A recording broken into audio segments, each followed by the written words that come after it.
નમસ્કાર મિત્રો, ગીર વિસ્તારની અંદર આમ આદમી પાર્ટીને ખૂબ મોટી ભવ્ય સફળતા મળી રહી છે। તાલાળા તાલુકા અને જ્યાં પણ જે ઇકોઝોનનો વિસ્તાર છે ગીરની અંદર, એ વિસ્તારોની અંદર ક્યાંક અને ક્યાંક ભાજપને જાકારો મળી રહ્યો છે અને આમ આદમી પાર્ટી અને સાવરણાને સફળતા મળી રહી છે।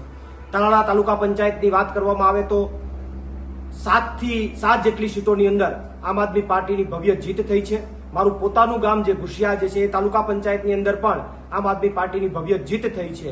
ત્યારે હું ગીરના લોકોને અભિનંદન પાઠવું છું અને આ જે ભવ્ય જીત મળી છે એના ઉપરથી પ્રસ્થાપિત થાય છે કે ઇકોઝોનની હાર થઈ છે, ભાજપની હાર થઈ છે અને ગીરના લોકોની જીત થઈ છે, આમ આદમી પાર્ટીની જીત થઈ છે, હાવરણાની જીત થઈ છે। ત્યારે હું ગીરના તમામ લોકોને અભિનંદન પાઠવું છું અને ગીરના લોકોએ અહીંથી સ્પષ્ટ સંદેશ પણ મોકલ્યો છે આ પરિણામના માધ્યમથી કે ઇકોઝોન ગીરના લોકોને મંજૂર નથી। પ્રવીણ રામ, પ્રદેશ ફ્રન્ટલ અધ્યક્ષ, આમ આદમી પાર્ટી।